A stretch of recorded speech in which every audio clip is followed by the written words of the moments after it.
Assalamualaikum warahmatullahi wabarakatuh. Nama saya Hizatul Amnah dengan NIM A1S118026.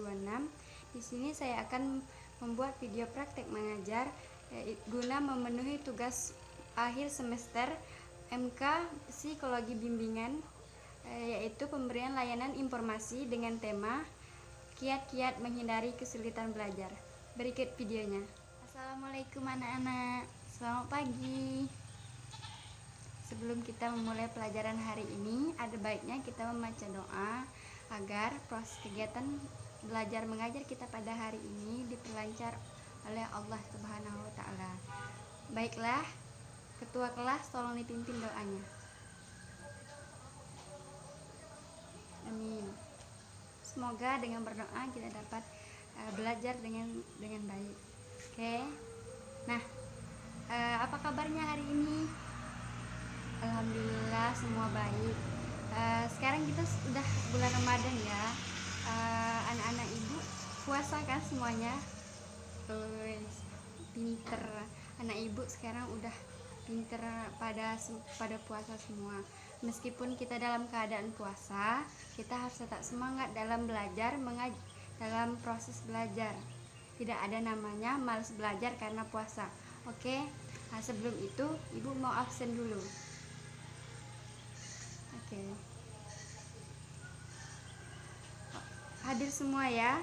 Hari ini tidak ada yang alpa, bagus sekali. Bagus sekali untuk anak ibu. Anak-anak ibu masih semangat kan hari ini belajarnya? Nah, ada yang tahu nggak kita belajar apa hari ini? Mungkin ada yang bertanya-tanya, apa tuh Bu yang ada di tangan ibu? Oh, baiklah. Hari ini kita belajar. Ibu akan memberikan sebuah layanan, yaitu layanan informasi yang bertemakan kiat-kiat menghindari kesulitan belajar. Nah, yang ada di tangan ibu adalah materi yang akan ibu jelaskan dengan menggunakan media pembelajaran ini, yaitu media pembelajaran ini ibu namakan kertas lipat materi, yang di dalamnya ada beberapa materi yang ingin ibu jelaskan kepada ananda ibu sekalian. Yang pertama, ibu mau bertanya, ada yang tahu apa itu kesulitan belajar? Ya, silahkan. Nah, ya, betul sekali dengan apa yang Ananda bilang. Kesulitan belajar ialah suatu kondisi di mana peserta didik tidak dapat belajar sebagaimana mestinya disebabkan adanya gangguan baik dari faktor internal maupun faktor eksternal.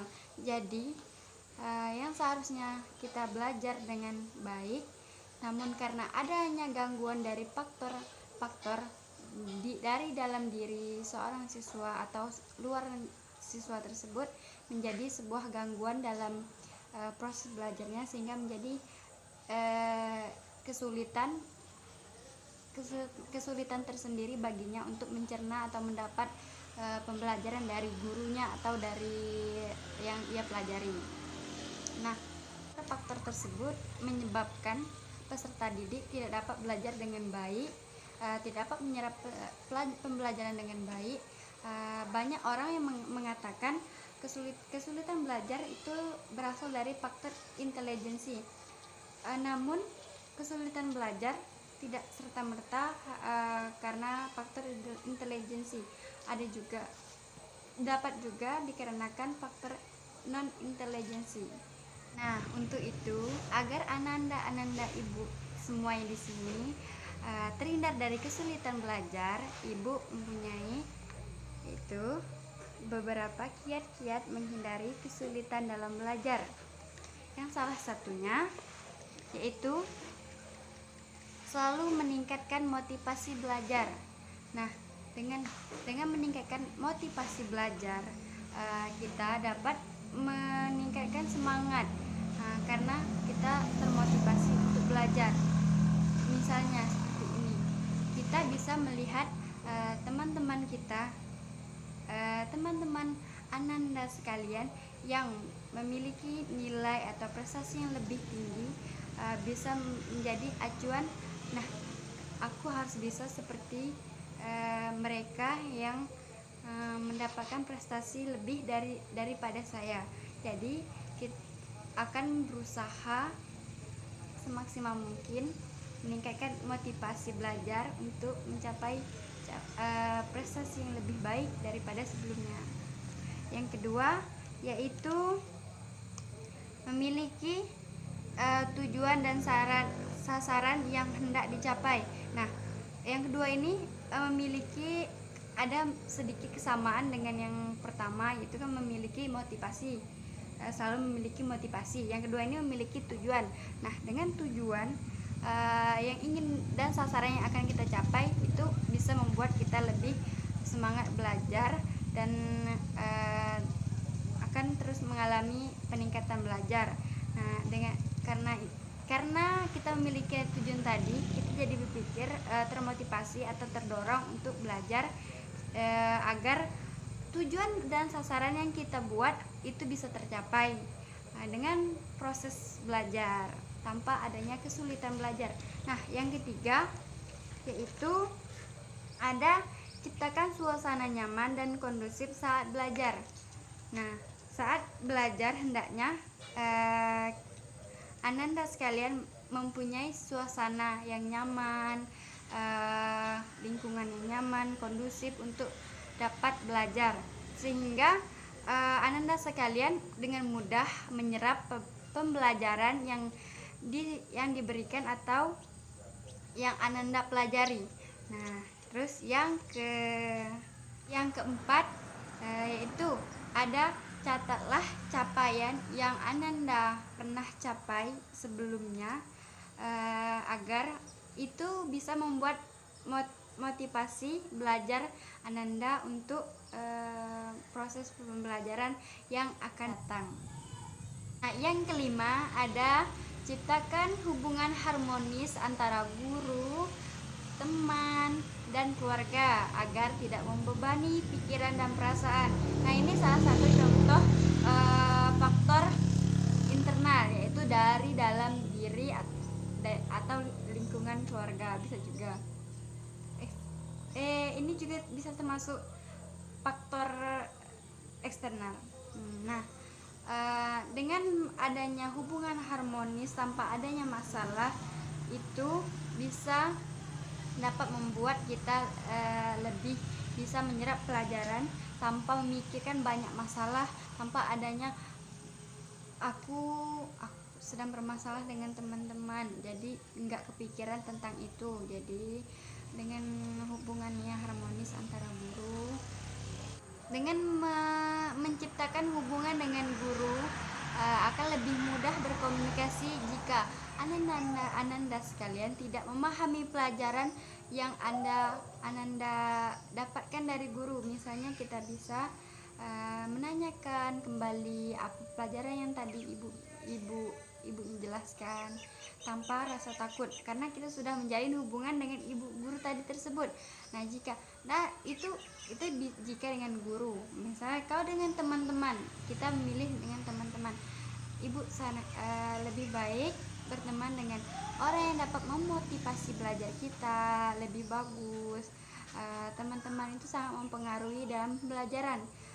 Salah satunya ada beberapa jenis teman, itu teman yang sering memotivasi itu lebih baik dari teman yang kerjaannya nanti aja dulu. Nah, seperti itu. Hubungan yang harmonis dengan keluarga bisa menciptakan suasana belajar yang nyaman tanpa membebani pikiran. Salah satunya seperti itu.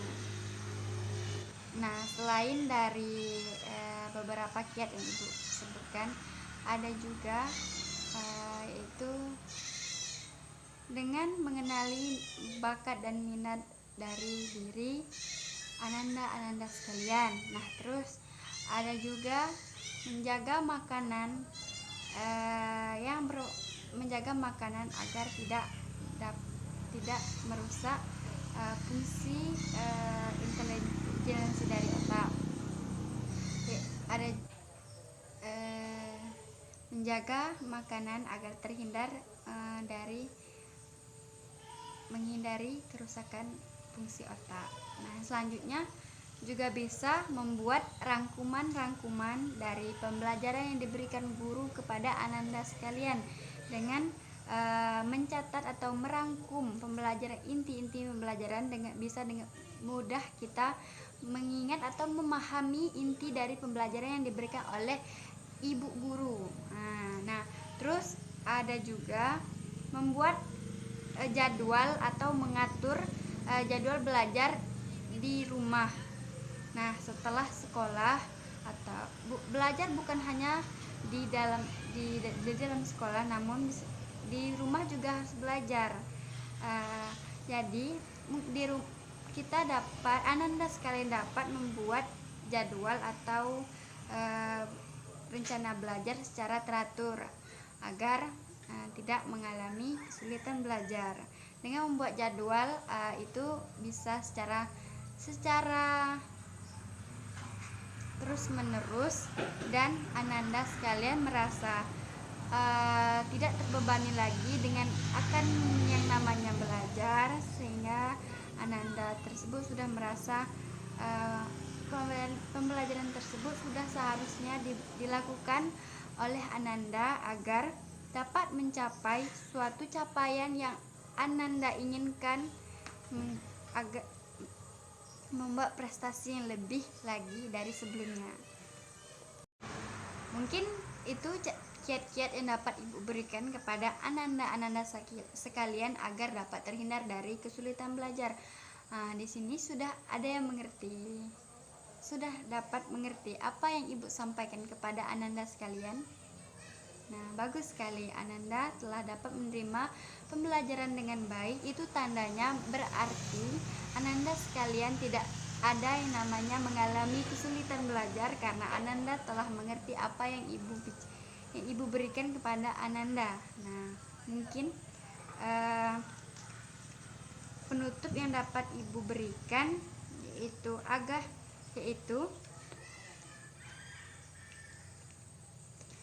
agar mampu menjalani proses belajar terhindar dari kesulitan belajar, kita dapat membuat beberapa kiat-kiat yang telah ibu sebutkan di awal pembelajaran kita, agar terhindar dari kesulitan belajar dan proses belajar dapat mencapai, dan ananda sekalian dapat mencapai hasil yang telah ditentukan oleh guru-guru atau keinginan yang ingin dicapaikan oleh ananda sekalian. Pada situasi kali ini, karena kita diharuskan berada di dalam rumah dan tidak diwajibkan untuk keluar rumah karena situasi yang terjadi kini, yaitu wabah COVID-19, ibu harapkan ananda ibu sekalian di rumah selalu stay at home. Oke. Mungkin hanya itu yang dapat ibu sampaikan pada hari ini. Minggu depan kita akan berjumpa lagi dengan materi-materi yang akan ibu berikan selanjutnya. Ibu mohon maaf jika terdapat banyak kekurangan dan kesalahan. Ibu akhiri, wassalamualaikum warahmatullahi wabarakatuh.